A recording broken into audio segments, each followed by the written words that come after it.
Agora, a seleção brasileira de futebol, que terminou a Copa do Mundo de uma forma melancólica, a Copa do Catar. Você acha que tem correção, tem como a gente se preparar para a próxima Copa corrigindo o quê? Primeiro, na minha opinião, eu acredito que, como a gente já tem aí 4 anos para uma próxima Copa do Mundo, decidir quem será realmente o treinador.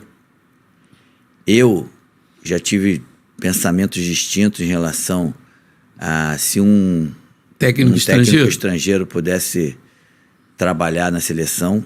Hoje, eu até diria para você que eu poderia entender uma decisão dessa, mas continuo acreditando que o brasileiro ainda pode muito ajudar a seleção brasileira. Nós temos um treinador que é o Fernando Diniz. Na minha opinião, é a cara da seleção brasileira. A seleção brasileira tinha que ser feito de uma maneira diferente, que vem sendo feito nesses últimos anos. Os resultados mostram que essa forma não tem sido positiva.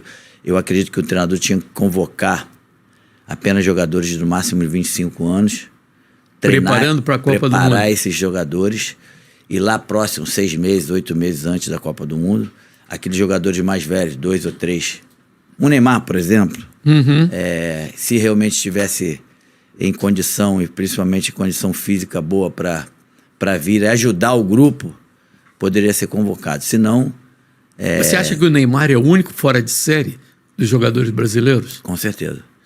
Nós temos grandes jogadores, bons jogadores, até craques, mas o jogador que faz a diferença, para mim, hoje brasileiro, é o Neymar. Você falou no Fernando Diniz.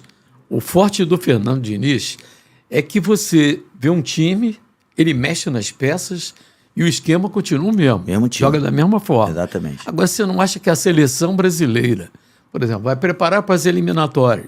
Você tem que juntar o time, o grupo 2 dias, 3 dias antes de um jogo. Não daria para ele fazer isso? Sim, mas é o seguinte, garotinho. Eu acredito que o Fernando Diniz é um cara de uma inteligência tão grande que ele vai saber muito melhor do que a gente imagina lidar com isso, entendeu? O que ele faz hoje, no caso do Fluminense, é porque ele tem esse tempo de treinar, tem esse grupo na mão, e é muito diferente de uma seleção brasileira. Mas quando ele, se tiver a oportunidade, se derem essa oportunidade dele ser treinador, eu tenho a certeza aqui absoluta que ele vai fazer o que for melhor. E em relação ao esquema, a gente vai ter uma seleção muito melhor taticamente e muito mais objetiva do que a gente teve nesses últimos anos.